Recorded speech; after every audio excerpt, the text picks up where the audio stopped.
So, welcome to those who are seeing us today. Margaret, John and I have got together to talk a bit about Fit for the Future and where we hope to be taking the u3a over the next few years. And we are sitting in our palatial office suite in Blackfriars.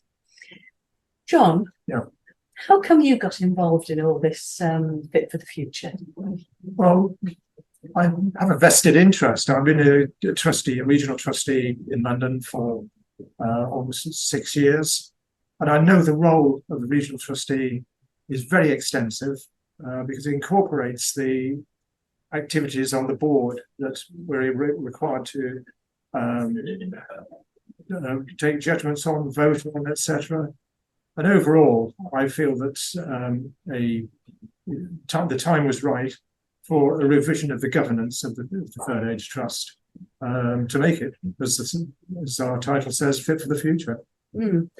But Margaret, couldn't we just tinker around the edges a bit? And if only that were true. I think it's time for a radical rethink, to be honest.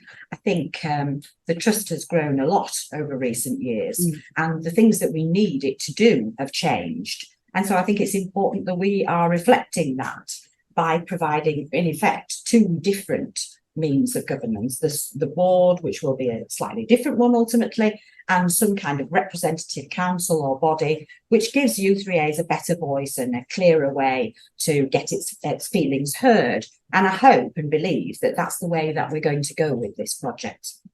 I've heard some u3a members saying, well, in theory it sounds okay, but aren't we going to lose our voice if we haven't got a trustee on the board?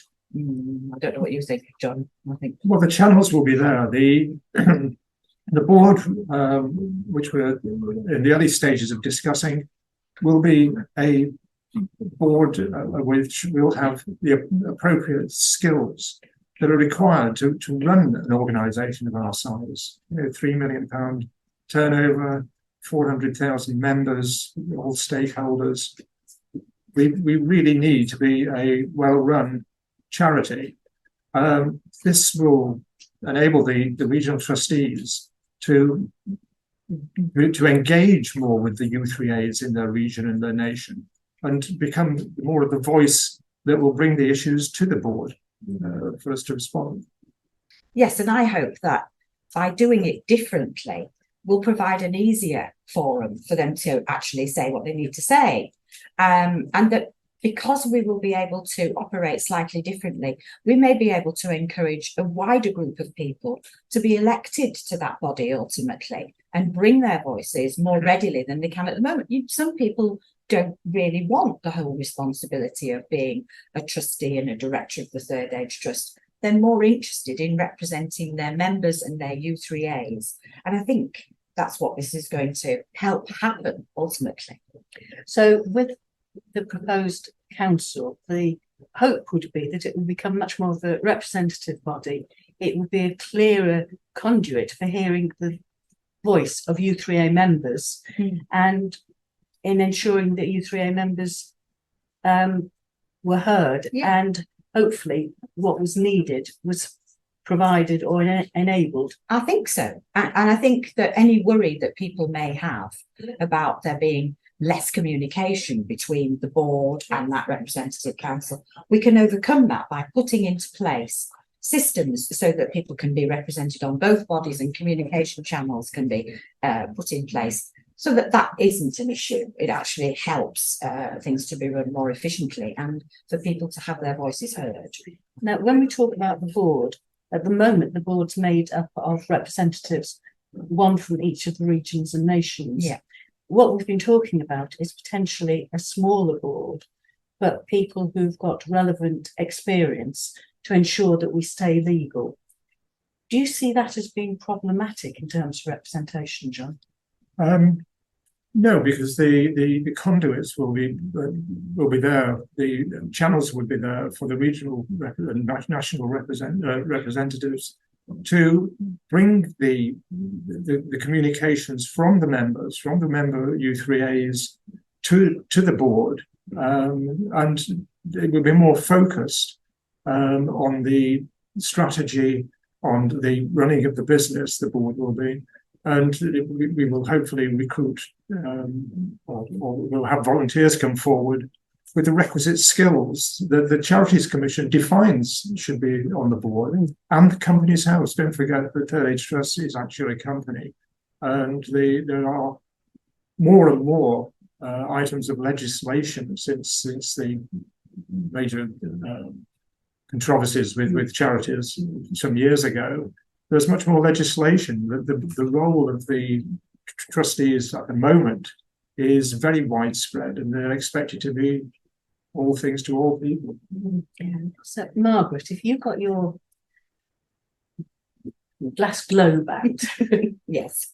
you know, the one you put all the Mystic flowers, Meg, yes. all the flowers in, and looked 10 years into the future, what do you think the u3a would look like if we didn't make the changes that we are exploring?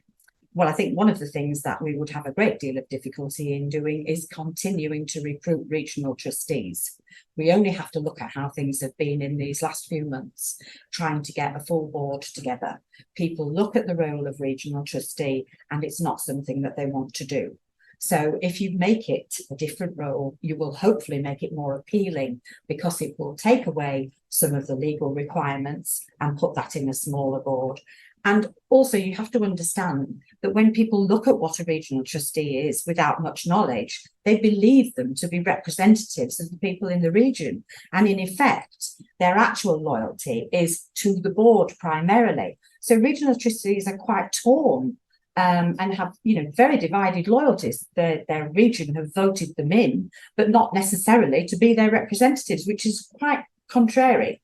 And so if they actually can vote for people who will be there as representatives on their behalf, I think that will make a difference. And I also believe that volunteers will be more inclined to want to work on behalf of their u3as, and other people with those specialist skills would be able to put those into place and hopefully do their job more quickly and efficiently than the current board is able to.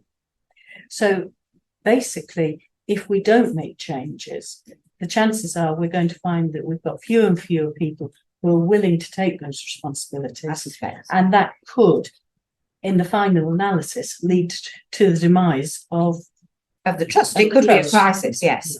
Yes. But if we get it right, then we could look to a much brighter future.